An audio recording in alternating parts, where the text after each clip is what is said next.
You're listening to For the Republic, a love letter to Star Wars animation.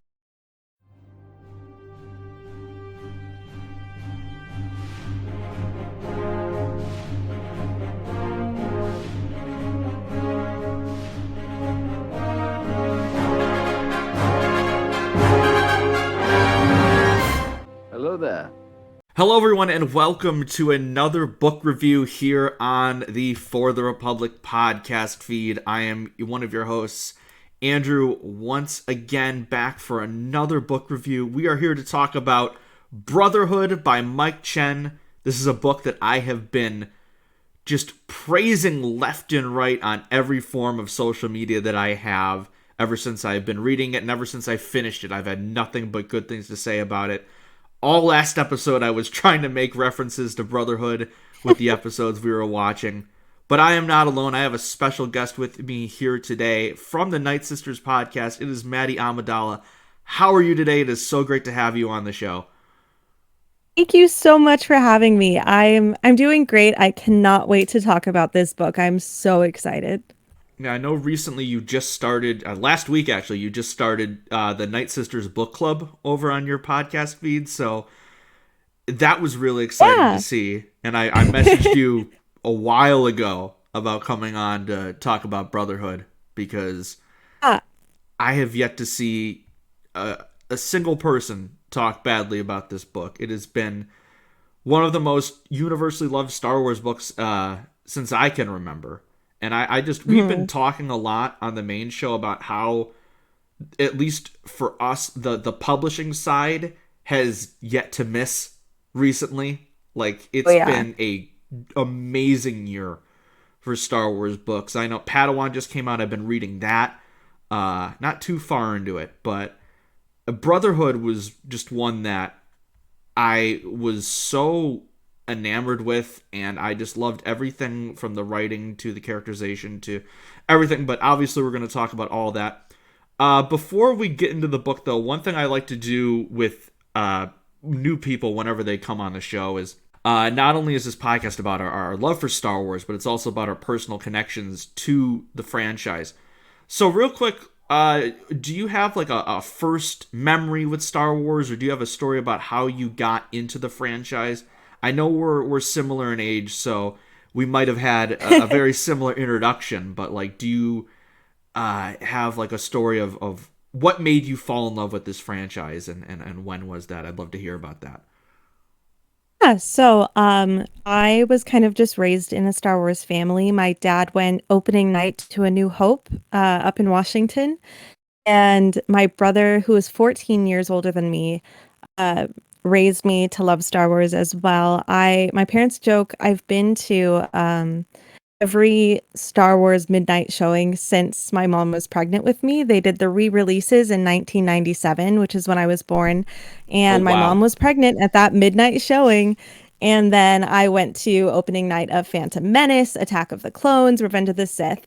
My earliest memory with Star Wars is Attack of the Clones, but it's very blurry. I remember on my 7th birthday getting my first lightsaber.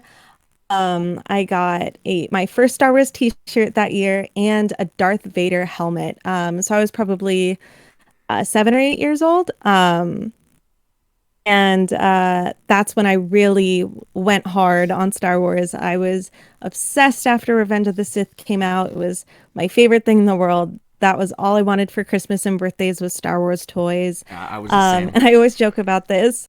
I had a foster sister when I was little, and I had this costume wedding dress from like Claire's that I wanted, and my parents didn't know why I wanted it, but I made her officiate a wedding between and my Darth Vader helmet. I'm actually to Darth Vader. Wow. So yeah, I've just loved it. Yeah, I've loved it my entire life. It's never really, I don't really have memories of not being a Star Wars fan. So it's just kind of ingrained in me. I was gonna say, were there any like moments where it kind of dipped for you, or has it always just been like full throttle, I'm obsessed since the Attack of the Clones days? I wouldn't say it dipped. There were years where there wasn't content. Yeah. So I still always played with the toys and rewatched the movies, but I feel like my like fandom wasn't there as much.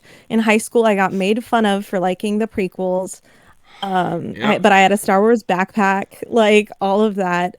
Um, I remember, okay, please don't hate me. I love it now more than anything.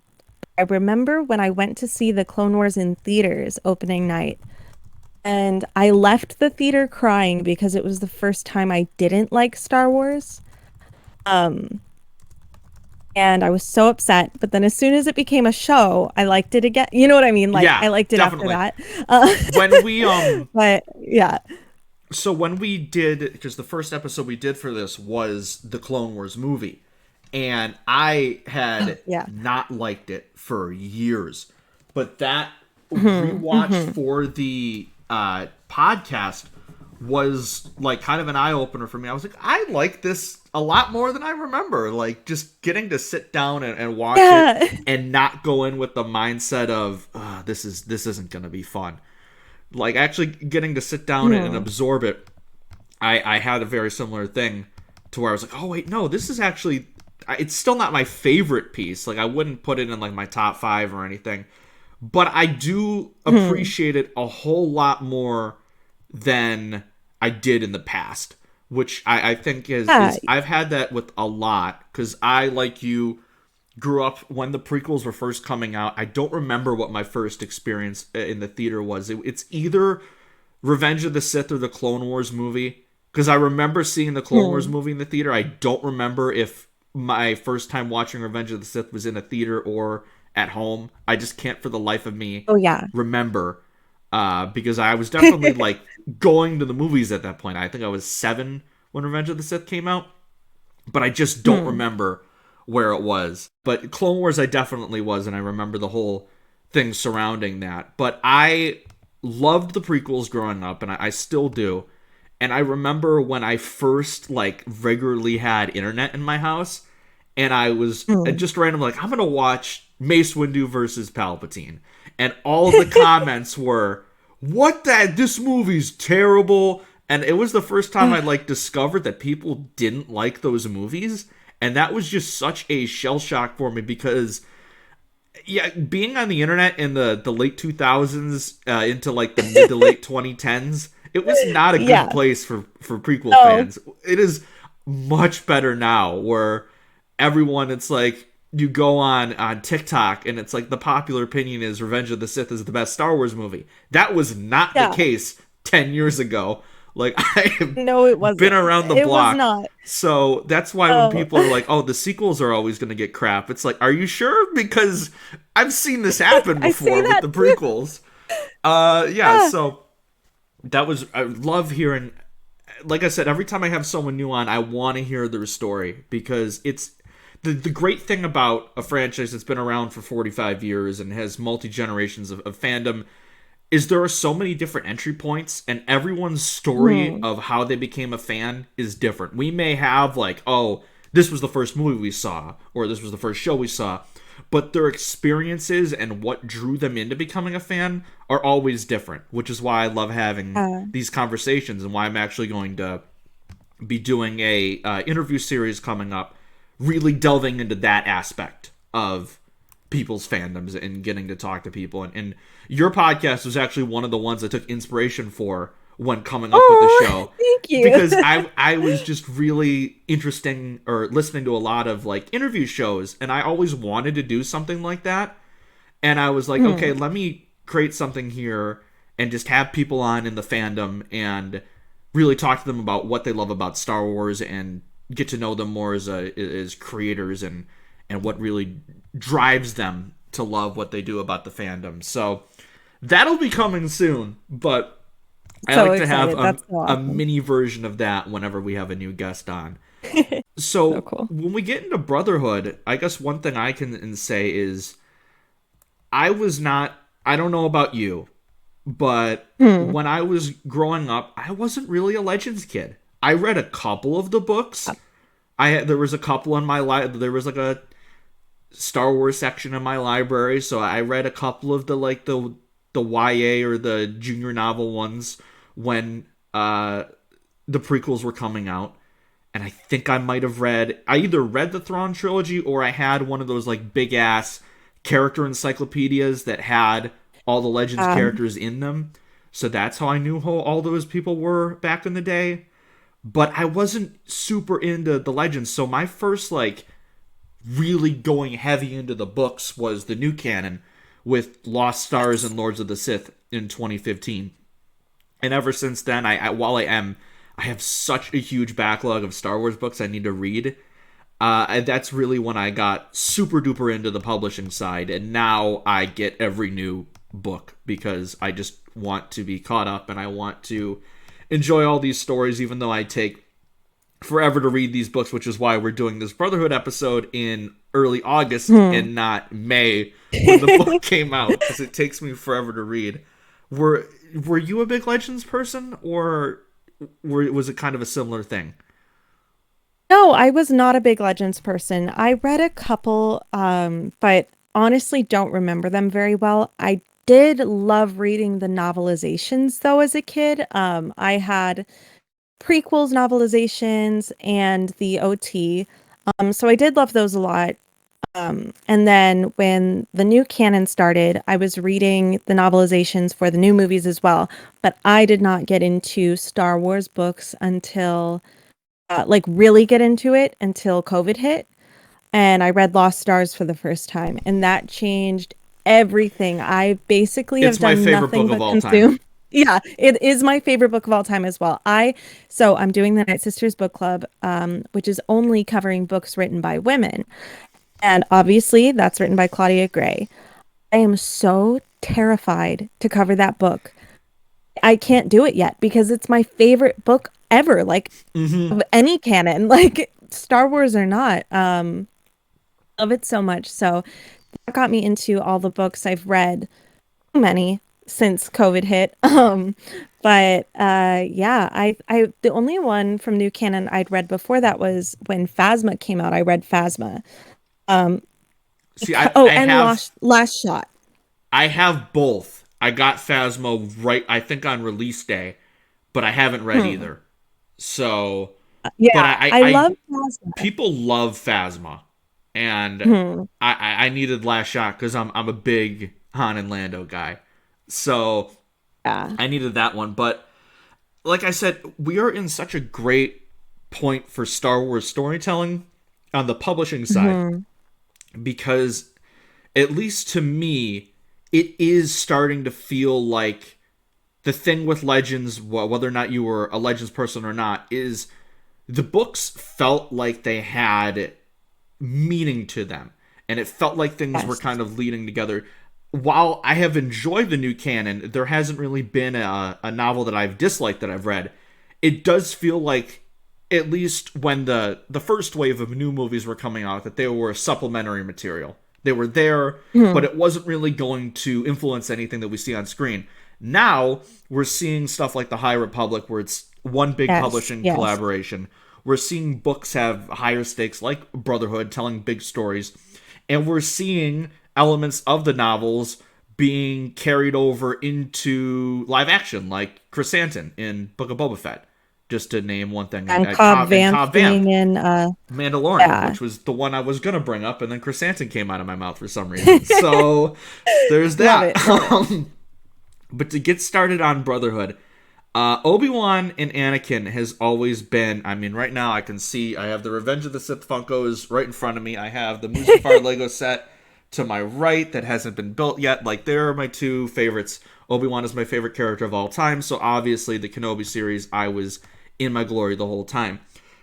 So I've always loved that, and then I am a hardcore Clone Wars fanatic. I have a podcast talking about Star Wars animation, so obviously that is the case. So this book was a dream for me, judging just Mike Chen taking that business on Cato Neimoidia line, kind of using that as a pitch to write this book, and then making this, which I now think is an essential Clone Wars era and prequel era story for any fan, because it does a great job at transitioning from Attack of the Clones into the Clone Wars, and seeing how we go from Anakin and Obi-Wan's kind of standoffish Master and Apprentice relationship in Episode 2 to what we see in the Clone Wars. And I think the book does a tremendous job at getting you from that point, because the book picks up right after Anakin's been knighted. I think they said it was literally just a couple days after he had gotten knighted.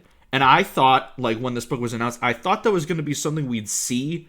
I don't know if you watched the 2003 Clone Wars series, but we saw his trial in there. I thought we were going to get some type of adaptation of that, but we didn't, which I'm fine with.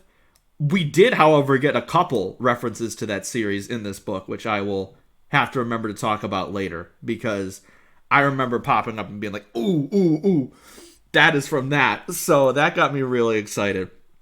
But I have to interrupt. I'm so sorry. The thing you said about the business from Cato Neimoidia line, sorry, from Revenge of the Sith. I was seeing all the Star Wars movies in theaters that last month. Yes, I saw your post about it. Yeah. One weekend I saw Attack of the Clones, right? I start Brotherhood the next day. The next weekend I go to Revenge of the Sith. I forgot that line existed. Ooh. I totally forgot. When he said it, I was like, oh my God, it's Brotherhood. My boyfriend has not read this book, and he's like, no, I think he's referencing the Clone Wars, like you were just saying. And I was like, no.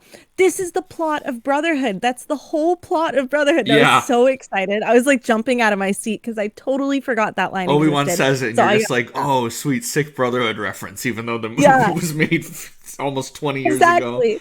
I do believe, I think there's a Legends book called Labyrinth of Evil that tells a very similar story about the Legends version of the business on Cato Neimoidia. So, of course, there's been that contention of, oh, well, which one's the better story? But they tell very different stories, and I haven't personally read that book, even though I do hear very good things about it.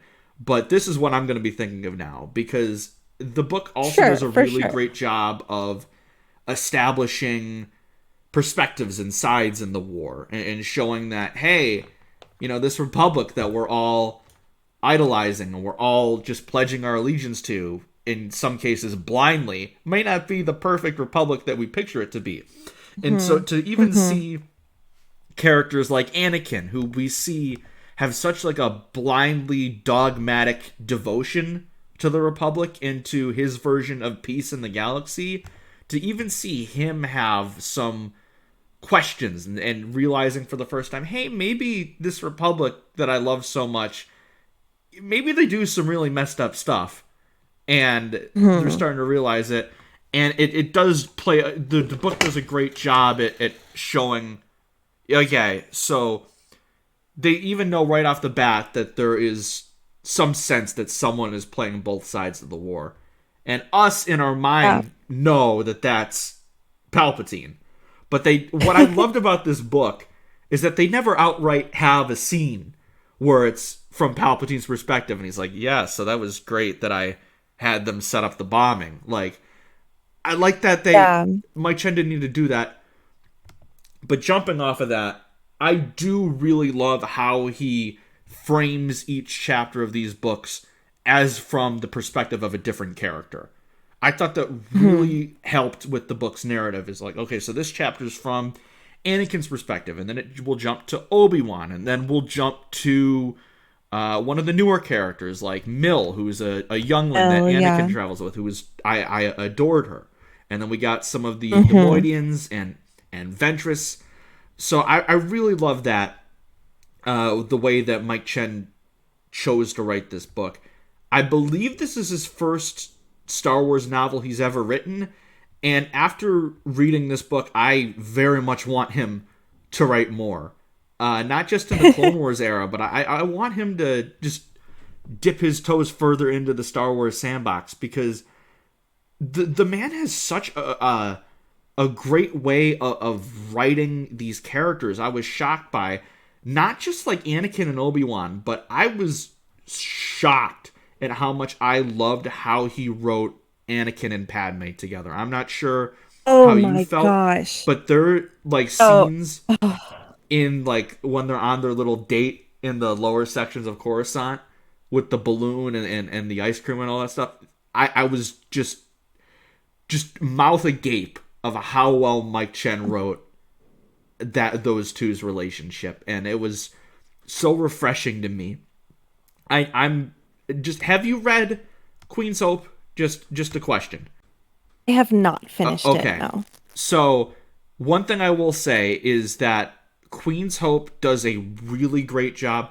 Queen's Hope and Brotherhood, like, are such great companion reads because so many elements of Queen's Hope lead into this book and vice versa. The one thing I didn't like, though, was how EK wrote Anakin. Because she doesn't like Anakin. She does not like Anakin. And I think that's I do respect a lot of what EK has done for the Star Wars like community and how she's what she's done with her books. And I love that she's given Padme more stories because Padme is one of my favorite characters of all time. But she writes Anakin as like this raging psychopath, and she made their relationship like very uncomfortable, like almost as if he would like forced Padme into the marriage. Which when I was reading Queen's Hope, I was like, it just took me out of the novel because I'm like, this is just not Anakin as a character. And I'm not that's not this character. Like, I'm not that guy. But that was the one time where I was like, I don't know. That's not the character I know. So then reading Brotherhood, I thought Mike Chen nailed it with Anakin and Padme. Too. I do not have too many notes from the book for this episode. My second note is Anakin and Padme's dates, pod racing on Coruscant, finding food from back home on Tatooine. That was like one of my favorite things in the entire book. I loved it so much. And this is nothing against EK at all. So like no slander here. The reason I haven't finished the Queen's trilogy is it is really hard for me to get through it knowing that the main love interest isn't liked by the author. Yeah. I'm going to finish it because I'm going to read them for Nightsisters Book Club, and I'm very excited. But Padme loved Anakin more than anything in the world.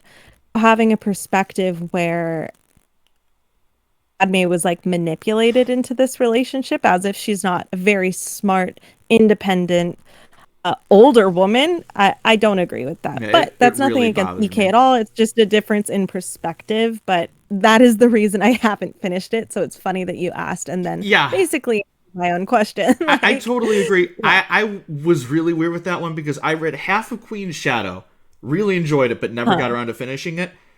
But then I read Queen's Hope by itself because they really marketed it and made it seem like it was going to be just its own like standalone type of adventure of like their honeymoon essentially. And then it wasn't that. Like it was for like the first 40 pages.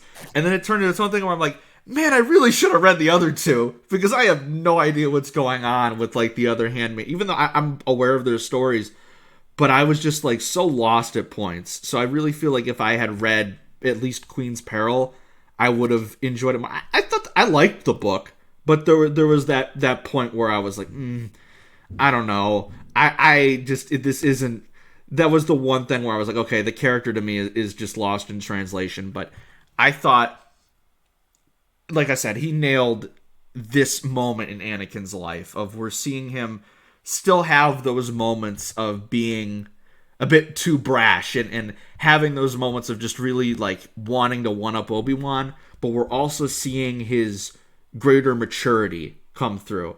And that is really put on display through his relationship with Mill and how we see him. This basically be like the prototype for Ahsoka. Yeah. The one thing I do love about this book is like he has a lot of on the nose little like tongue-in-cheek references to certain stuff like, oh yeah, I would never be able to have a Padawan. It's like, all right, just you wait. Exactly. Just you wait, buddy. Yeah. Or like every time sand is brought up, he's like, I see, it does get everywhere. And sometimes like that has the danger of being like, he said the line, but like I really enjoyed it. To me, all the fan servicey elements of this book, I thought worked like almost all the time. I didn't have any like, I agree. like the he said it, like having like Dexter Jetster show up. I thought was Oh my God. tremendous. That's one of my other notes. Yeah, That's one of my like other I'm notes. so glad Seeing, that Dex is back. oh my God. Seeing him and Obi-Wan made my life. He's one of my favorite Club Shidos, and oh my God, that made me so happy to find out like how much he was an information broker. That was Yeah. insane. Like, oh my God, it was so good. And even going back to the mill thing, is this a spoiler? Are spoilers allowed? Yeah, yeah. The book's been out. We're going all in. I was so I okay, my gut instinct was, wow, I wish she was his like Padawan. Obviously I love Ahsoka, but I was so attached to Mills so quickly. And then I was like, oh wait, oh my God, she's gonna die. I have to watch this child die. So I was terrified through the whole book. Yeah, I was I was worried. glad that didn't happen. Don't worry. I really thought this girl was gonna die. I mean, she doesn't die here, but there's a good chance she dies in like 3 years in the timeline. So, Well, no, because she leave the order, so she wouldn't be in Order 66. so she, if I remember correctly, she is still in it. She's just not a Jedi. She's like Damn it. helping out, like on the. She's like helping out on like the medical like area. Oh, you're So- so right. I was like, oh, yay, she's safe from Order 66 when I finished the book. But no, you're correct. Yeah, That sucks. so she's just not like a Jedi general. Let's hope not. My headcanon is that Ahsoka was in that like little group that Anakin is entertaining, like the youngling group at first, and he just doesn't know it. Like if they slid in like, oh yeah, the little like Togruta youngling in there Be that so seemed cute. really sassy and disinterested, I'd be like, Mike, I know what you're doing, because he does that with Cal Kestis, which Yes. oh, that made me scared. They released that like little excerpt a couple months before the book came out, and I was like, oh yeah, Master Jar Tapal and his red-haired youngling next to him. I'm like, who is that who I think it is? I just remember getting so excited. But I guess staying with Anakin and Padme, the one thing I also really loved about this book is the way that Obi-Wan is well aware that there is something between the two, and how we really see his like journey of trying to figure out how to handle it. He's like, Yes, and like he understands his own hypocrisy, and I love that. Yep. And I think that like having Dex bring up Satine like really pushed that whole like I have a past, other people know about my past, and Padme brings out the good in Anakin, like wanting to confront it, but also not wanting to because he knows that he was in the wrong. So good. I love that conflict and that like awareness. He's so aware of himself that he knows when he's being a hypocrite, and I love that. I thought that was so good and so in character for him. oh yeah, I was gonna bring up the Satine stuff, because every time Satine is mentioned, that might be my favorite relationship in all of Star Wars is Satine and Obi-Wan. Yeah. So every time it's brought up, I just got so like giddy and excited. There's a really great moment near the end of the novel where this is like right after they get off Cato Neimoidia, and Obi-Wan is kind of keeping to himself. He wants to talk to Anakin about something. He turns on the Holo News, and it's Satine giving a speech, and we see him like stop dead in his tracks and just completely get like taken aback and sucked in by her speech. And there's a great moment where he's like, even though I disagreed with a lot of what she was standing for, it was the way she said it that was captivating and made me question everything. Because she has so much, like, such strong conviction that even if he thinks Mandalore should get involved, understands why. And I love that. So I'm a quirky Kenobi truther, so I believe that Kenobi's his dad. And this happening at the same time as Kenobi, the show, like me reading this at the same time, and all the parallels between like Kenobi and Rey on Jakku. All I could think of is like, I love Rey Nobody first. That's my favorite. But oh my God, I wish Rey was Corky's daughter so badly. And I wish that she was Kenobi's granddaughter so badly because I like, love the parallels between Jakku Rey and Tatooine Kenobi. Then hearing Satine, I was like, oh my God, just let it be true. I'm begging because I love them as a couple so much. But obviously that's just my headcanon and it's not true at all. But the book was putting me in my feels for sure. Yeah, I'm definitely also a Corky Kenobi type of gal. So that like every time Satine is brought up, I got so excited, and I'm glad that they went and just really showed Obi-Wan's love for Satine and didn't ignore it and made it integral to his character in this book. And just Chen pulled from so many different areas of Star Wars, from the films, obviously, but also from the Clone Wars, from some Legends books, from the old Clone Wars show, which I talked about because they do reference the Mace Windu episode where he's going up against all the different super battle droids on Dantooine. Which, when I saw that being referenced, I was like, oh, there we go. So that got me really excited. And a couple of Legends characters are mentioned, I believe, during Obi-Wan Anakin's knighting ceremony. Because I believe one of the masters mentioned is someone that Obi-Wan used to be attached to romantically in the Legends canon. So Chen kind of brought her back in. And then she's also in Padawan. So I was like, ooh, okay. They're really just bringing everyone back. Yeah, so you see, I didn't think I knew the character, but then I saw one of the books she was in, and the cover, I was like, wait, no, I definitely read this book when I was a kid, but I just had no recollection of the character. But then seeing it, I was like, okay, I know that name, so I got giddy. So there's that. Yeah. I love how everyone is really just bringing in all of this great stuff for Kenobi this year, which I love. Like, literally May into now has been, we've had Brotherhood, we've had the show, we've had the Obi-Wan comic, and then we've had Padawan. So it's like, me personally, I'm loving it. This is what I was born for. But it's a good year for us, for sure. It's a really good year for us. But another thing that I guess we can talk about is the actual business on Cato Neimoidia itself. The most important thing I have to ask you: do you think the business did this count, or should Obi-Wan be given a pass here? I think this. Okay, so part of me is like, it doesn't count because Obi-Wan didn't ask for help. But then also, and like, he did have a plan. Anakin didn't know he had a plan. So like, I don't know. I think that moment is so funny where Obi-Wan's calling his saber and it like whacks Anakin in the head because he jumps in the way. Because it's just like, there's Anakin fumbling Kenobi's plans once again. Like, of course, this chaotic hothead is just bringing a kid into a war zone and ruining everything. I think it does count because I don't think Kenobi could have done it without him. Especially because like Anakin and Mill found all the bombs. That's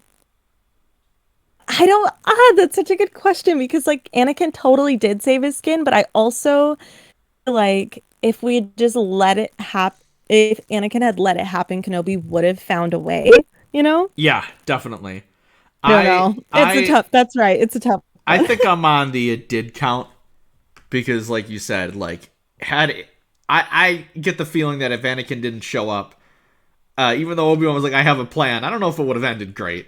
So by himself. I'm gonna keep it with the it does count. But one of my co-hosts was like, oh no, I think it doesn't count.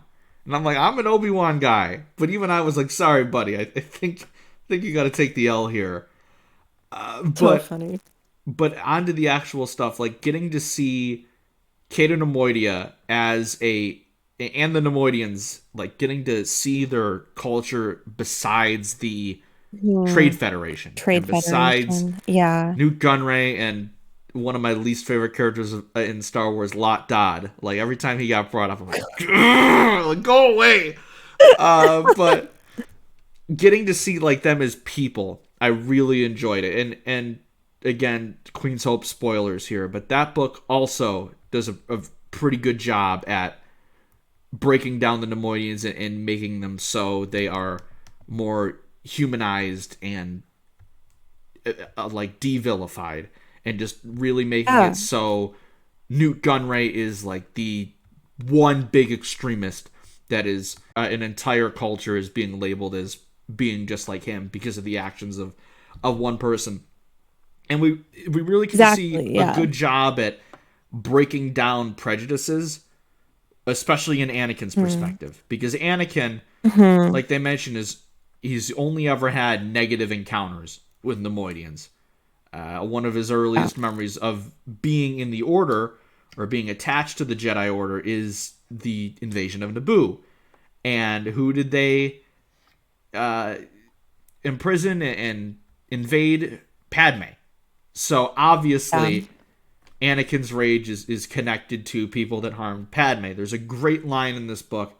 I don't remember the entire quote, but I'm going to paraphrase it. It's like, when you gain Anakin's trust, you gain an ally for life. But if you ever wrong him, then he will come at you with like total and complete rage. That was such a jaw-dropping line. That was... Oh, sorry. I forgot about it, and I'm so glad you brought it up because it is so good. Yeah. Oh my God. No, I love it too because like I feel like they had been viewed, their culture was a monolith in the perspective of like the Jedi. It gave them, like you said, it humanized them and caused them to see that their planet had more than just what they could offer to the Republic. And I totally understood the anger in the characters in the Cato Neimoidians. I cannot say it because they were tired of being just shit on by everybody and used and viewed as just horrible and not for their art and for their accomplishments and architecture. And I thought that was so good. And I think that like having Anakin conflict some of his prejudice is important because a reoccurring theme in the novel is, should I tell Obi-Wan what I did on Tatooine when he killed the Tusken Raiders? And obviously, like, slaughtering the Tusken Raiders after you see the Book of Boba Fett and you become so, like, in love with these characters and you realize, like, he viewed them as all the same and he gave them all the same punishment. And I think that, like, seeing him, like, face this prejudice he had against the Cato Neimoidians is very interesting when you think of the struggle that he's dealing with right now as after he slaughtered the Tusken Raiders like animals when they love each other and they have a tribe that cares for each other. And it's just very interesting after seeing Book of Boba Fett and everything. Yeah, no, I definitely agree with that. And they, like you said, with the Book of Boba Fett, they've done such a great job at humanizing the Tuskens with Mando and Book of Boba Fett. So to see that with the Neimoidians, I did really love, and getting to see, I don't, how her name is pronounced will be the death of me, but Rug, the main Neimoidian female guard, which I really enjoyed her character, and getting to see her have like such a, like Anakin and Obi-Wan, have such a strong will and devotion to her culture and her government. But to realize that, hey, you know, it's not perfect. I've had to do some really terrible things for my people. And to have her turn the corner and help Obi-Wan because she realizes that he's fighting for the good thing and she wants to help this war come to an end and for him to uncover the truth. I really enjoyed it. And we get to see from Qatar's perspective of how anger and hatred and rage and grief can manipulate someone into doing terrible things. because they're a mirror to Obi-Wan and Anakin. Exactly. Like they are, yeah, exactly. Like it was manipulated by the dark side in the same exact. It was foreshadowing Obi-Wan was about to experience with his own apprentice. Didn't even pick up on that until you brought it up just now. I'm going to be completely honest, but you are right on the money. That it is 100% that.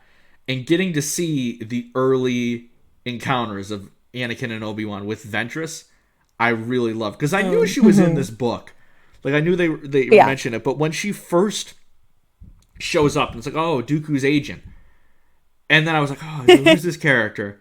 And then she they name drop her at the end of the chapter. It's like, what's your name again? It's like Ventress. I'm like, oh, okay. And I got really excited because I am a really big fan of Ventress. So getting to see her in this book, I was really huge on. And I love how we really see her just twist the knife repeatedly with Katara. Oh my god. And we get the early stages of her and Obi-Wan's constant mind games and back and forth that they have with each other throughout the Clone Wars, which I really dug. They definitely. Yep. I'm not going to say that. Never mind. You don't even need to say it. It's we all know. We all know. Oh God. Lily has a thing for Jedis. She does. Yeah. Mm-hmm. Oh my god. Oh. Yeah. Dark Disciple. Anyone who's listening. Now is my time that I've been saying every episode for the past 2 months of Quinlan Voss, please show up in the Bad Batch season 2. I beg of you. Just please. Whenever we get that now, because it's apparently coming out now the week after Andor premieres, so that's not happening. Crap. So something's getting delayed. More than it already has, but I don't want to think about that. But yeah, again, getting to see what grief does to a culture, I really enjoy, but also getting to see the Jedi question their own prejudices and get to see the way that Anakin and Obi-Wan both react to this and their own perspectives. Again, I just really, really enjoyed it. But also, like I said, the little connections to other books, like with Queen's Hope, getting to see a lot of the clones from Queen's Hope show up again. Our trans icon sister showed up again in this book, which I screamed because when I was doing my Queen's Hope book discussion, the guest I had on, David, he was like, okay, if you loved Sister, you're gonna love Brotherhood. And I'm like, what does that mean? What does that mean?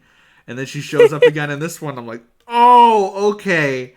I love that because when E.K. Johnston created Sister, there's a great quote saying that like she created her so other authors can use her in their stories. Didn't take long for that to be the case. They kept hinting like, oh yeah, we really worked a lot together when writing both of these books.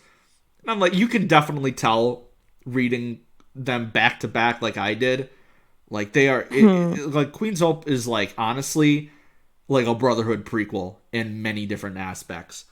But another just random thing I want to point out about how I loved how Mike Chen wrote these characters, and the one thing I loved is whenever Anakin and Padme have a conversation around Obi-Wan, I'm pretty sure it's always written in Obi-Wan's perspective.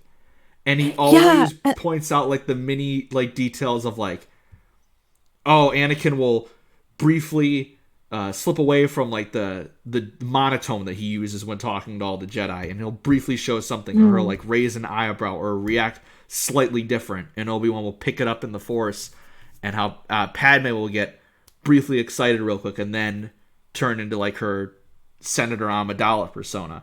And I just loved how he wrote that, and how Obi-Wan's just clearly picking up where maybe he doesn't realize that they're married or that they're like an item, but he definitely knows that there is some type of, well, he definitely knows in Anakin's case that there is some type of infatuation there, but he realizes that there's something there, and there's a great moment where he's like, should I tell the council? Should I talk to Anakin about this? And then he doesn't. And we see that again later with his mother, where he's debating on asking him, what happened on Tatooine, but he doesn't. He says, I'll save that conversation for another day, which makes me think, does he ever have that conversation with Anakin? I don't think they do. And that's so sad. Because we have the great, which I was getting real choked up when Anakin was telling the Sun Dragon story to Obi-Wan and to Milt, which is another great Anakin moment in this book. And that he has we'll have to talk about it over lunch at Dex's, which is now my headcanon that every time they come back from Coruscant after a battle, they just head straight over to Dex and get a cup of Jawa juice and talk about stuff. It's like my headcanon of with the end of Kenobi, where they're like, oh, that's the last time Obi-Wan and Leia ever see each other before A New Hope. I'm like, nope, he goes over there every holiday back to Alderaan. I refuse to believe that was the last time. Just do not ruin this for me. But yeah, I don't. Have you? Go ahead. Sorry. Have you read Master and Apprentice? I haven't. Everyone says that's one of my co-hosts says his favorite Star Wars book ever, and I haven't gotten to it. Yeah, but it will not spoil anything. It is crazy for those of you who have read it. It's crazy to see Obi-Wan go from the biggest, I guess he's a rule follower for his whole life, but the biggest rule follower ever. I love him in Master and Apprentice, but oh my God, relax, bud. He's such a stickler for the rules in that book. Seeing him go from that to knowing Anakin's definitely in love with Padme, knowing Anakin is hacking the TVs so that he can watch races and just not saying anything and just being so chill.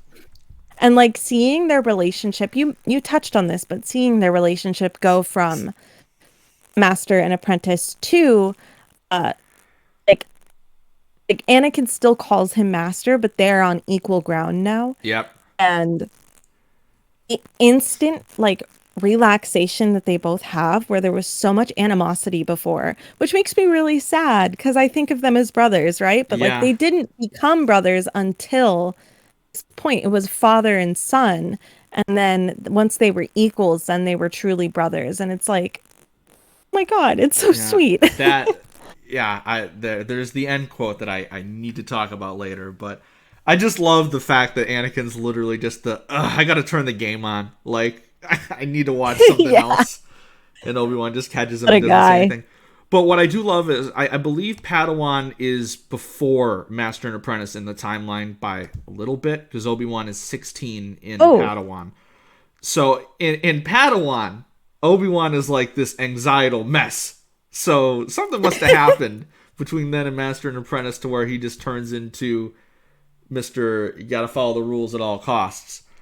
But yeah, again, honestly, he's still an anxiety-filled mess. He's just a rule-following anxiety-filled mess, so that makes sense. He just sticks to it and tries to, because I think he realizes over the course of this book that whatever it is about Anakin, and even though he doesn't agree with a lot of the ways he bends the rules, but he realizes, one, how Anakin has changed for the better, and two, he realizes kind of how happy Anakin is at points, and he kind of has that who am I to put an end to this type of mindset, because he does truly care about Anakin deeply, which I do love, and I think the book, even though it does show their animosity at points, I don't think it ever has them in a way where the two despise each other or anything like that.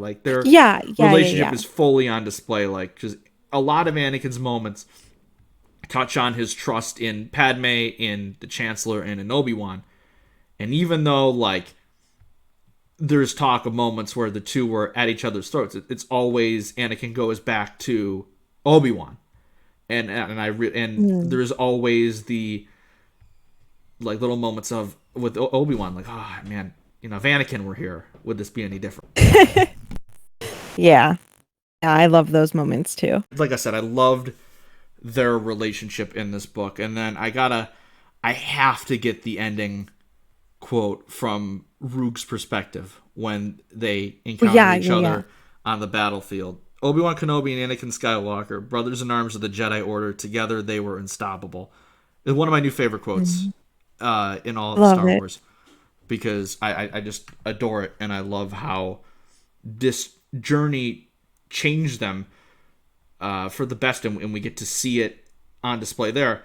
That being said, though, there is one thing that I will never forgive Anakin for the end of that happened at the end of this book, is that he is the canon reason that Mullet Kenobi was no longer with us in the Clone Wars, because that bastard was making fun of his hair, and he had to cut it. Oh my god, that is so funny. Because literally, like because there's that scene where they're trying on the clone armor, which I loved, and then Mill notices that Obi-Wan's hair is cut to his shoulders, and I'm like, no, they didn't, because the whole book they're talking about how his mullet was longer than it was in Attack of the Clones, and as a Mullet Kenobi guy, I was like living for it.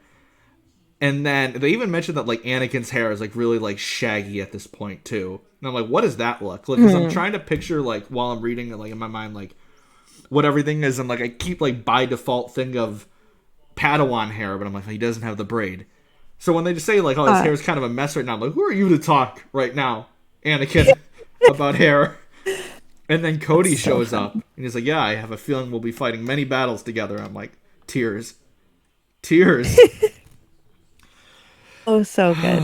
But no, I loved the way that it handled the Jedi's perception and their thoughts on this war, and how it's just kind of just so sudden, and how they got to go from peacekeepers to generals, still like processing, like, kind of how weird it is having all of these clones that just randomly appear, and just referring to them as general, and just having to adjust to that life.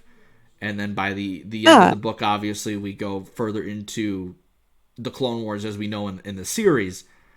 So again, it's the little things like that Mike Chen threw in about the greater themes of the book that I really enjoyed. Because we've been all glowing praise so far. Was there anything that didn't work for you, or was there anything that you would have maybe preferred if they went in a different route? I know you mentioned you were hoping that Mill would have been his Padawan. Yeah, but like, do you think like what do you think? There's nothing that they could have changed. I would have liked to see, like Mill, obviously. Knew she wasn't going to be his Padawan. I just loved their whole connection. We haven't even touched on it, but like him really opening up to her about how he is emotionally and how outcast he feels and how other he is to the Jedi Order, and connecting that to her trying to shut herself off from the Force. Loved it. And feeling so separate and different. She looked up to him so much, and that was the first moment where I was like, because Anakin and Ahsoka are like brother and sister, right? Anakin and Mill, that was our one glimpse into Anakin if he had been a father. Yeah. And it was so like wholesome. Yeah, it was so wholesome, and it was like, wow, this is how Anakin would have been with Leia, with Luke, and it just kind of broke my heart. Because like him and Ahsoka have such like a spunky friendship, but like he was a fatherly figure to Mill. He was caring and like protective, and it felt so much more like a parent than he ever was with Ahsoka. Definitely. And we even have like his a very similar thing with Ahsoka, his reluctance to have to teach these younglings and to have to, and he just kind of ends up gradually taking Mill under his wing, and by the end we really see that goodbye. And when she tells him, well, you don't have to be the sun dragon all the time, and we just see the shock in Anakin's face, and we see him, first of all, I love the way that, again, more glowing praise for Mike Chen's writing, but like him describing like all the emotions that Anakin is going through after Mill says that, and him like trying to compose himself, and like literally him like breaking down trying to tell the story about his mother, because I'm assuming that this is timeline wise like only like at least like what, a month after Shmi's death. So this is still really fresh on Anakin's mind. And we do see, like we mentioned earlier, Anakin never tells Obi-Wan, but we do see him tell Palpatine in this book, because Palpatine knows in Revenge of the Sith, and he kind of twists it into, you know, you had to do it. Whereas Obi-Wan, I feel like it would have been a different convo. But I really like, the one heartbreaking thing about Anakin is that there are so many people that if he had just opened up would have been there for him and would have sided with him, but he felt like he just couldn't, and it led to all of this. And like, there's so many moments like that in the Clone Wars where you can just tell. There's two off the top of my head where you can just tell Anakin wants to tell Obi-Wan about Padme, but just can't for whatever reason. The Clovis episode in season 6, and then the great moment in season 7. At least tell me you told Padme to say, or I completely butchered that quote, but the one where I hope you at least told Padme yes, I know said exactly hello. what you're talking about. Yeah, the little look he gives him, good. I'm like, no, just heartbreaking. And I love how they're fully leaning into that now. Like, yeah, Obi-Wan knew. Like, we're not even fucking around here. Like, He's not stupid. He knew, because there's the deleted scene in Revenge of the Sith, and then there's the Anakin as the father, isn't he? Which is, again, heartbreaking. I am, again, this is just a product of late 2000s internet. I will never forgive the internet for memeing that scene. No. Because it is truly heartbreaking. And gut-wrenching. Absolutely gut-wrenching. And it's one of those scenes where its impact has grown on me as I get older and as I watch the movie more. I'm like, this has so much weight to it. Whether or not that is because of how much more Clone Wars and stuff like that is added is one thing. But it's just such a just gut-wrenching scene to get through. You said that perfectly. The one thing I did love is, because when Mill is you talked about this, when Mill is talking with Anakin about how she's trying to close herself off from the Force, and Anakin mentions how he had those same thoughts when he was younger about, hey, I don't think I want to be a Jedi either. I don't know if you read Charles Soule's Anakin and Obi-Wan comic from... Yes. But I believe he's talking about that, because in that book, Anakin is debating on leaving the Order, and then by the end of the end of that comic, he chooses to stay with Obi-Wan. But again, more into like how Obi-Wan would have been there with him no matter what. Obi-Wan was going to leave the Order with him. But Anakin does not know that, and it's just like, damn it, George, you had to do this. Like, every time, it's one of those movies where I'm just like, all right, so this time, he's not going to turn, right? It's just so tragic. Yeah. I want to go back to what you said about Anakin wanting to tell someone. And if Anakin had just felt safe to talk about what was going on, nothing would have happened. He never was, like, he never allowed himself to feel safe enough to talk about what was going on. Isn't that just Ben Solo? Yeah. Isn't that just exactly what happens to Ben Solo? Pretty much, yep. He felt so rejected and out, like an other, just like Anakin. And he felt like he couldn't return home. If you read the Rise of Kylo Ren comic, they destroy the temple, and he doesn't destroy the temple, but he's told, or he's like, well, where can I go? I can't go home now. And Ben in Tross is like talking about how, is it Tross? I don't remember, when he's talking to Rey and like talking about how he can't go back. It's like, geez, but if he had just opened up to anyone that loved him, any of his family, anyone that loved him about what he was feeling and what was happening with his manipulation to the dark side, none of this would have happened, because he's just like Anakin. They will not open up, and that is their downfall both times. It's so sad. Yeah, so sad. It's heartbreaking. I need to ask you one question though before I forget. Do you think Anakin told Ahsoka the Sun Dragon story, or My God. do you think he never could? I don't know. I feel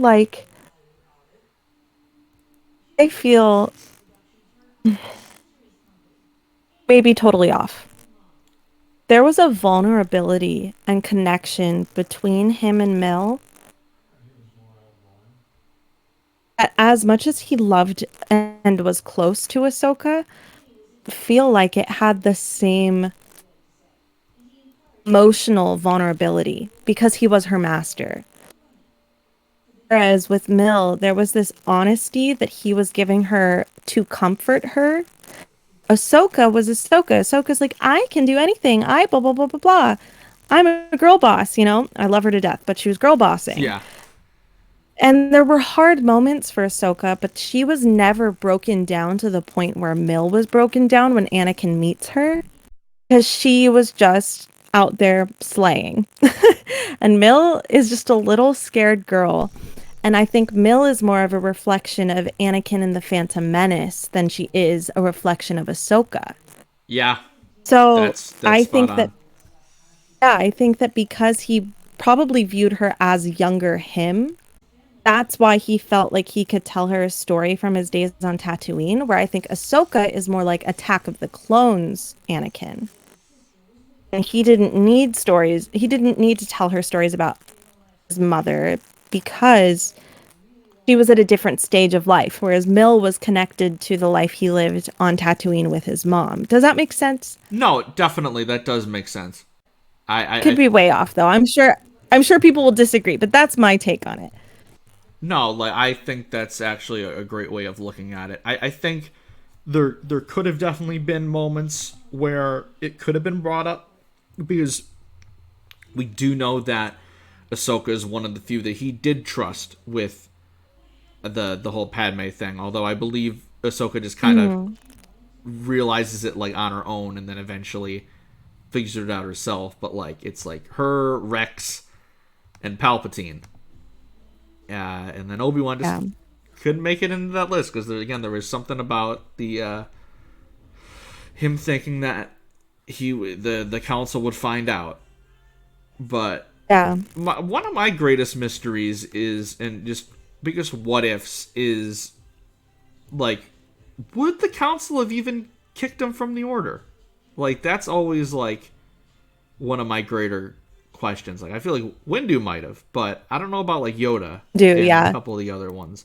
That's another thing. Let me just get this out of the way here.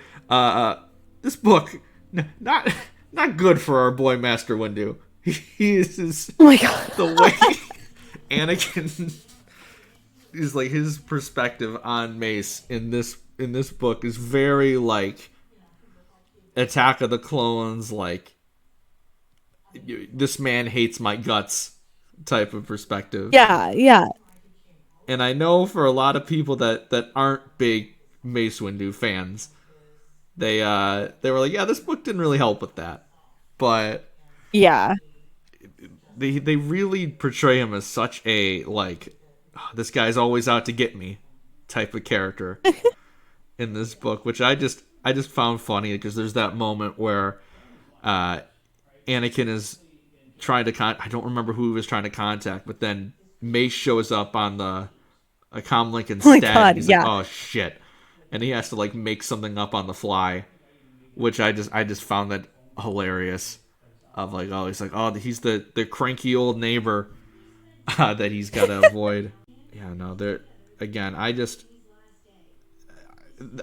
this is in like my top 3 Star Wars novels, definitely. Like I loved this book so much, and like I think a great sign of a really good book that's connected to pre-existing media already is when it can enhance your perception of how you feel about characters that have not only existed for 40 years, but in the case of me, with these two are 2 of my all-time favorite characters, but now I look at them a bit differently in a good way because of how this book portrays them. And again, that all in my mind has to do with Mike Chen's writing. I think he is spot on. And again, I think, like I said, the strong point to me was how he wrote Amidala, because again, I've loved their romance my whole life. And this book, I thought, was one of the strongest portrayals of it that I have had in any Star Wars media ever, which I will forever be grateful for, because there's just such a love and care to how he writes them, to where their little moment on Coruscant is one of my favorites ever for them. And it's there are so many like quotes that I am going to always attach to that relationship throughout this book. So thank you, Mike Chen, for that. Thank you for making seriously his turn to the dark side even more tragic. But that's everything in Star Wars, unfortunately, at this point, is just more and more pain. But the one thing that because Cody shows up at the very end, I think it would have been cool if we got like the 501st introduced and we got to see Rex. But I'm okay with the fact that we didn't. Like, I'm not gonna take points away, because like, again, you can only have so many little Easter eggs in the book, and like Ventress was there, so we got the Clone Wars connections. And then we got their armor at the end. So I'm like, that's not something that like I'm like hurting for. But that is something I've always been curious of like, what was Rex and Anakin's first like story meeting together. So maybe they have that planned in the future. I don't know what's going on over there at Lucasfilm Publishing. Or Lucasfilm Anime. Maybe that's a Tales of the Jedi short. I don't know when that comes out and whenever they release that, because I think it's getting delayed again. But yeah, no, I would love to see that as a Rex stand. But this book really just checked all my boxes. I don't typically reread books. That's just not really a thing that I've ever done. But if I were to like go back and reread any books, I mean, I feel, or any Star Wars novels, and it's not because I don't want to, it's just because like there's so much I need to read, so I feel like I'd hate myself if I just, instead of reading like, say, the New High Republic phase, I just went back and reread Lost Stars. Like, I'd be like, like, of course I'm just sticking to this again. But Brotherhood would definitely be like near the top of my list, although like, now that I say Lost Stars, I do have the Lost Stars manga that I have yet to touch, so I'm probably gonna read those soon. Because I've had those, and then I got the Leia Princess of Alderaan ones because you posted about it. And I'm like, wait, hold on, I forgot there's a manga for this. I'm ordering this immediately. So, oh my god, yeah. Do you have like any like last like big thoughts before we kind of get to our end point here? Let me look at my note really quick. Also, I'm sorry I kept interrupting. I've had so many things to say. No, it's fine. I can't be the only one talking this whole time, like, or else they get sick of it. So it's fine. I feel like I'm missing something huge, but like, yeah. The only thing I feel like we didn't touch on that I really liked was seeing Anakin grow accustomed to his new hand. Yes. How did I forget about that? Yeah, that was a huge part of the book. Like him figuring out like using the Force and like his lightsaber and everything with his new his own growth as a character is like represented through him getting warmed up to his new hand, which I loved that. And we see that kind of like hinder him in a way of like he goes to I think when he's fighting Ventress, he like instinctively goes to use the Force with his robot hand and it messes everything up. Or like when he's trying to fight, like there's something off about it and he has to like train himself to establish a new fighting style, which again, that was another small thing of they could just, if they wanted to, they could be like, yeah, he's got a robot hand now, like everything is fine. But they make it so like that's always like a constant like anxiety source and like always on his mind of this damn hand. Like I wish I had Like my. Padme's not. Sorry, you go, you go. Well, he's always like, it's always a big issue, and again, it's another highlight of like Anakin always, like to his detriment, always lets things get to his head in the worst way. Where like I think you were about to say, Padme embraces it immediately, but Anakin, it's on his mind for the entire book because she loves Anakin because he is Anakin. She doesn't care if he's got a robot hand or anything. But exactly him, what I was gonna say. Like that is a deal breaker. It's like she's gonna be grossed out by it, blah blah blah. She doesn't give a shit, and it's funny because like if Obi-Wan had a robo hand in this moment, like he'd be like, "Oh, that sucks," and move on. But Anakin, like once something's on his mind, it consumes his every thought. And this hand is an obstacle. Like, yeah, he lost a limb. I know that's really hard in real life, but like in Star Wars, it's a little bit easier to deal with, you know? Like, we literally saw in Book of Boba Fett this year, Fennec get her entire like abdomen replaced, and she just moves on like it's like, oh yeah, that's just a thing that happens. There's a little area on Tatooine for like cybernetic modifications. Like that's just a thing in Star Wars. But Anakin is like, he can't let it go. Yeah, he's like the real world representative of like if someone was in the Star Wars universe and their arm got lobbed off by this Sith Lord, creepy Sith Lord dude. Yeah, no, that was a great point. I'm glad you brought that up because I was, again, it just one of those things when you're talking about a book, you just completely forget about certain aspects, and then 20 minutes later, you'd be like, oh, I forgot to make this point. But yeah, that was a huge one. Also, you mentioned that Obi-Wan would have just brushed it off. Anakin, if it was Obi-Wan's hand that got lost, Anakin definitely would have been throwing jokes in his direction, too, making fun of Obi-Wan. But he's like, because he's a little prima donna, and I say that in the best way. He's like, if Obi-Wan made a crack about his hand, Anakin, that would have been... He lost his mind. He would have turned to the dark side a lot faster.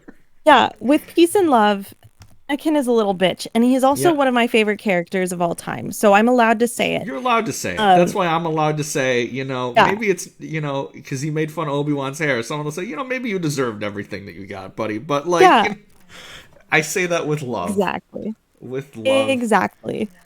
But yeah, no. Again, the little bits and pieces and the hints and the foreshadowing that he throws into this book, I love. And the Sun Dragon thing in particular is gonna stick with me when it comes to Anakin for the longest time. I don't believe that's a new thing for Anakin's character, but I feel like this is the one where I think it was also a Legends thing, and it might have been in another book that I unfortunately have not read yet. But I definitely think it is the one that has put such a huge amount of emphasis on it. And now, because of how much I love this book, it's going to stick with me. Of like, that's Anakin, is the Sun Dragon. I almost forgot the name. But I love this book. It's like, I would say it's Lost Stars, and then I would say Rising Storm, and then I would have Brotherhood at 3 for the canon. So if I don't even include High Republic, this would be my second favorite Star Wars book. I have nothing but good things to say about it. And like I said, as a prequel kid, as a Clone Wars and Anakin and Obi-Wan fanatic, this book is a must read for anyone. And I will be shouting from the rooftops its praises for as long as I can, because it is so good. And the one thing I love about it, one more thing before we wrap things up, is when books like these are focused on characters we know, there's always the like fear that any new characters that are like given spotlight and are introduced can be looked at as like, why are they there? Like, I just want to like see the characters we know. Kenobi, the series, got a lot of this with Reva, which I think is bullshit because Reva is awesome. But like, why are we focusing on her? This is an Obi-Wan show. But thankfully with like Mill and Roog, I felt none of that, and I was almost instantly attached to their characters, and they fit right in with the story. Like you said, they were the perfect partners for both of the characters, and I was like, okay, if we see another Clone Wars novel and Roog shows up as like a background character, I'd be like, oh, cool. Or if we see Mill get referenced in something again, I would be loving stuff because I really enjoyed these characters, and that's such a great thing because you do always have those risk of who are these guys, like why are they here, but I never felt that once this whole time. Like when I was reading, I was like, okay, so we're following younglings now, but then immediately I was attached to her story because I loved the premise of a Jedi youngling that doesn't want to have a lightsaber and doesn't want to fight and be a defender of the peace, because we very rarely ever see that. It's always like awe and like inspiration and these like wide-eyed look at like these younglings that want to go to Ilum and get their crystals and get their lightsabers. Mill is the exact opposite. Like, she's like, nope, I'm gonna throw up now. Like this. I hate this.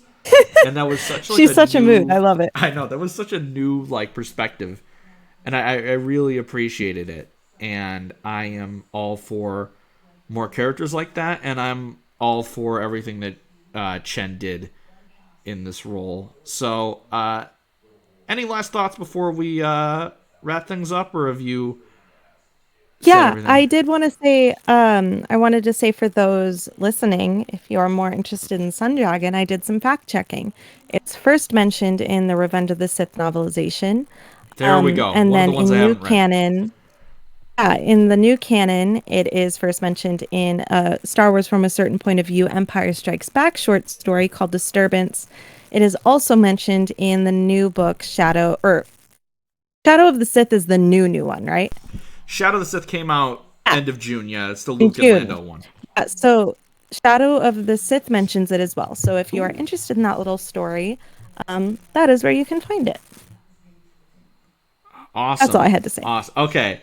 Yeah, no, thank you so much for that, because I didn't think to Wikipedia it for some reason, even though I'm always on the dot with that. But like, what are your last thoughts on Brotherhood as a book, and like its impact on you, and if it changed anything, like before we take things away? I absolutely love this book. I felt like it made me love some of my favorite characters even more than I knew I could. Yep. I did not expect to like Mill. I didn't expect to hate Mill.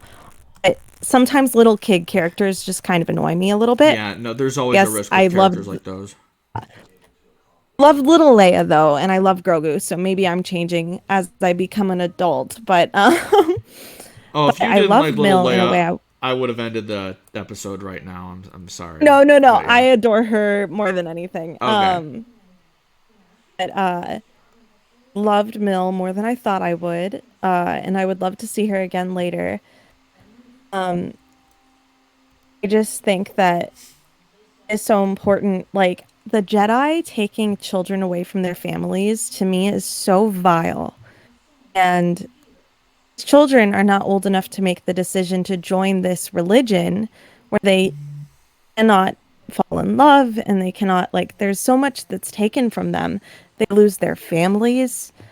And I think that as much as I love the Jedi, I think that that is a very horrible thing that they do. The one thing and where you're just like, ooh. Yeah. It's really, really gross. And it makes the Jedi look more like a cult than they already do. I think that Mill and Anakin discussing how that's hard for them is so important. Like, we needed to see some perspective on, yeah, this fucked me up. Like, this thing that happened to me as a kid, it fucked me up. And I thought that was really good. I think that's my last point, is that just like, I love characters more than I thought I could before. And I love Anakin more than I thought I could. And I love Anakin. So that means a lot. But but I think it's so important to show like, hey, what the Jedi Order is doing is kind of bad. It's kind of really messed up. So Yeah. I don't know. I like that a That was lot. a great last point to have there. Again, it's nothing but praise for this book, and I hope Mike Chen gets another novel announced very soon, because I'd love to see him tell another story in this universe, and I will be right there to read it. You mentioned Ben Solo. Give Mike Chen a Ben Solo book, please. That would I be. was gonna say that. Whoops, sorry. I was gonna say that. Or like a Ray and Ben No, book. no. Give me Yeah, that. yeah. Please. I wasn't gonna say that now, but I was gonna say that 20 minutes ago. That I wanted Mike Chen to write a Raylo book, and then I used self-control and I didn't say it. You So I'm didn't say really it. glad that So you then said you waited for me to say it, and then be like, all right, there we go. I need it. Yeah, Perfect. yeah. But yeah. Again, Brotherhood, great. I love it, and please more. But thank you for tuning in for another edition of our For the Republic book discussions. This was a really great one. These, again, are going to be coming out at the pace that we all read these books, because I am not one of those people that can... I would love to be one of those people that can sit down and read a book in like 2 sittings, and it takes me ages. Like, it's not great. Academic reading kind of killed my ability to be able to read anything at a good pace. Thanks, American education system, for that one, but that's another conversation for another day. I had an absolute blast with this one, and I would love to have you on again to talk about any books or literally anything Star Wars, because it's always great having another voice, because this was amazing.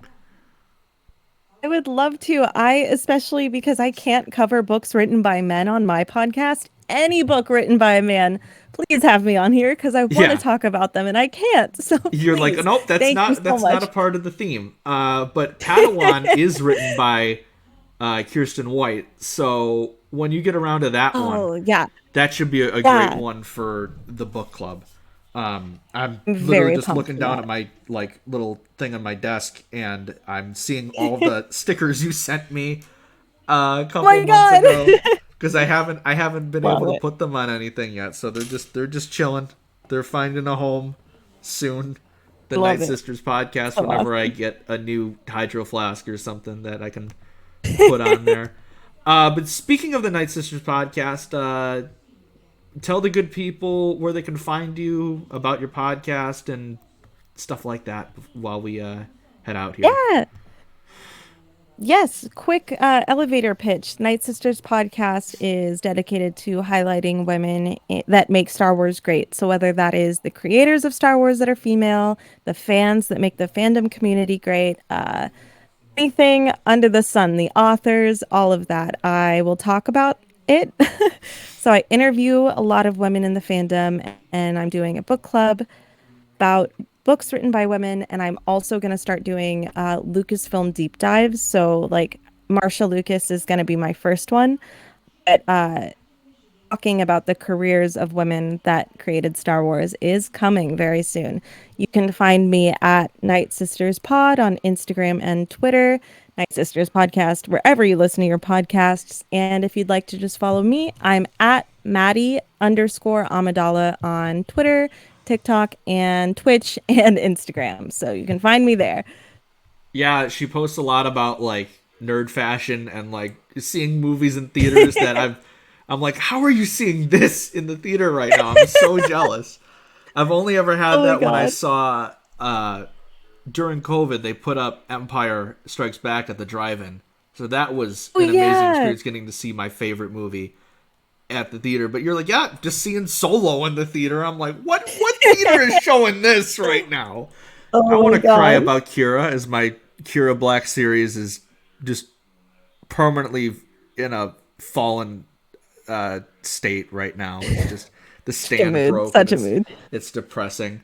But as for me, you can follow me on Twitter, TikTok, Instagram, and Twitch at Starlight Andrew. Just changed all the socials lately to the same thing. You can also follow the podcast on Twitter at For the Repub Pod and on Instagram at For the Republic Pod. We just opened up a YouTube channel. You can look for us there, For the Republic Podcast. We're slowly putting up our backlog of all of our episodes that we've released over the past 4 or 5 months at this point. So they're going to be going up there. And then we're eventually going to be doing some special content on there as well whenever we want to test out some video stuff. I just put up an Andor trailer review up there yesterday. It's about 4.5 minutes. Just went over what I loved about it. You can check that out if you want to. And we are also later this week doing our next episode of the main show. We're going to be talking about the first appearance of Hondo in the Clone Wars, which is going to be great. And then we're also doing a Q&A. And I'm sure we'll be talking about the Andor trailer as well. So if you have any questions for us, tweet us, Instagram, DM us, whatever you want to do, we'll answer them for you. So thank you, Maddie, again for joining us. Thank you for listening once again. And until next time, may the Force be with you, always.